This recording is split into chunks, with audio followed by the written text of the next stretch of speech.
Hello and welcome to the Culture Hack. Today I have with me John Hetherington. He is the CEO of We Deliver Your Vision.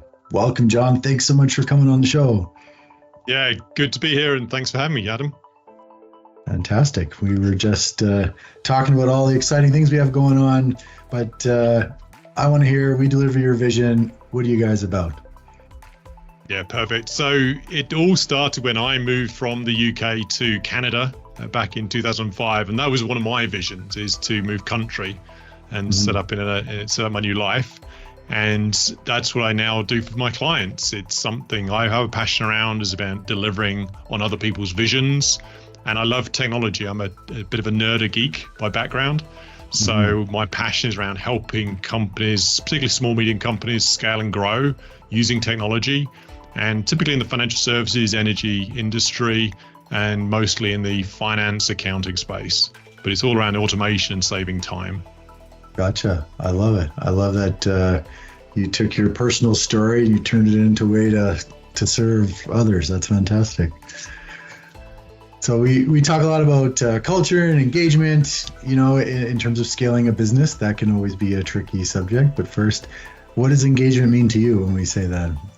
I love that question. So I think back to my first job out of university, actually, and I was a financial advisor doing financial sales of life and pensions and investments. And that was a real wake-up call and great learning experience for dealing with customers, because it was all about customer service and selling. And so I did that for a couple of years, actually met my wife during that job, and we've been together 25 years since. But I learned a lot around engagement. And it's not just about the customers. And what I've realized since, as I progressed back into, like I said, a bit of an IT nerd, went back into financial services around the IT side, and then went to Ernst & Young and Deloitte, and then set up my own company. It was all around, there is no customer, it's just people. So when you think about engagement, it's around the customers, stakeholders, employees of your company. But how you treat them means that they will then share that treatment with other people. So if you treat your employees well, they'll treat your customers well. So when you think about engagement, it's all around treating people how you would like to be treated. Interesting. So it's almost like they pay it forward, right? Yes. I'm not going to treat my customer this way and then turn around and yell at my staff, because they're going to turn around and then treat their people. I love it. And in turn, I think you could extrapolate that. If your people are treated well, they're going to go home and treat their families well, and so on and so forth, potentially. Right? Exactly. And it's a journey. It's not easy, because we have these compartmentalize we're at work or in business or at home or a family or personal time or whatever. And so we compartmentalize very easily as human beings. But then what we should do is say, okay, just look at how I'm treating each other, how we working with each other, and where am I on my personal journey in life? Because it's tough, bad things happen, it's just life. And what I was working with them, I actually started meditation last year with a coach, and one of the things she taught me is around writing that letter from your future self.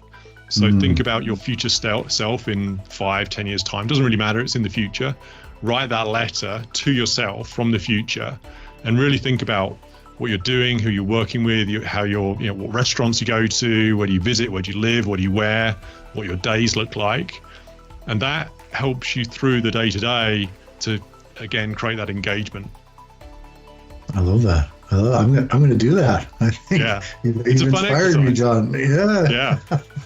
Okay. All right. Very cool. All right. Let's talk about some stories, some practical application. So in your travels, are there any particular clients that you've been able to help, stories around how you've been able to help them scale that you'd like to share? Yeah, for sure. Would love to. So many stories. It's difficult to pick, but where I'd go to is actually one fairly recently, is working with a manufacturing company. And what I learned there is that the problem is not the problem. So what that means is they called me up to say, our customers are complaining, they're getting late deliveries, the orders are wrong. We need our shipping fixed. We need our distribution fixed. So I said, okay, let's dig into that. Started with shipping, and I always like to break down the journey of understanding a business from sales, marketing, all the way down to distribution and customers through production and inventory management. So we went through each department, And what we actually found is every department was meeting their goals, was doing what they're expected. So shipping was delivering per the work orders. Production was producing per the work orders. Sales was selling. But what wasn't happening is that sales weren't aware of inventory. So they were selling products that weren't in stock. So by the time the work order got to production, they were adding, either buying new inventory in or having to delay the orders, which meant a delay to the customers. The customers were then complaining. So a real easy fix was to share a daily report to the sales team to say, this is the current stock, which sounds obvious, I know, but it's just the way this company had grown, that was missed. So the problem of the customers complaining wasn't actually to do with shipping, it was to do with a simple daily report back to sales. I love that. And if the customers are complaining, then so on down the line, and people get frustrated, and where there's frustration, energy sticks, engagement drops. There you go. You've got a frustrated team. I love it. I love that you put on your Sherlock Holmes hat and you kind of followed the chain all the way down.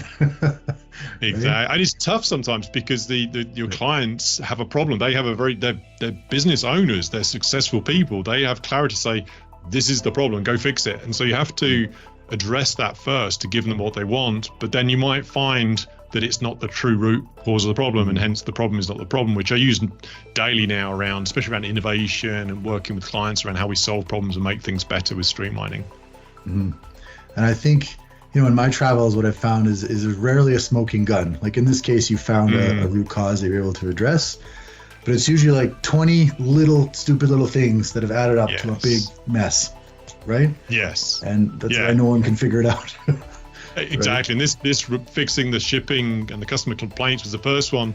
Since then, we've spent a long time with the client actually working on it. It's all the way down to data, how the data is stored in their ERP, their financial system, because that's not accurate. So even the sales inventory information wasn't quite accurate coming out. So it's like you say, it's like an onion. You undo the layers as you work through it. Right. Yeah, I love that. Okay. And then, what do you see with your clients when you've kind of established this, you find these root causes and you've solved these little problems? Do they start to look to the future? Do they think about engagement and, culture as something to be a little more strategic with, or are they thinking about new tools like AI? Like, how does creating space affect the leadership as they look to the future? Big question. So let me think that through in terms of where to answer on that, because what springs to mind around engagement is the KPIs and metrics that a lot of business owners run their business by. And the challenge with that is it's historical data. It's very valuable, very important to measure progress, but data's out of date, it's old. So what I'm encouraging a lot of my clients to do, and my team I work with, is always ask the question is, where do you want to go? Where do you want to get to your point around the vision?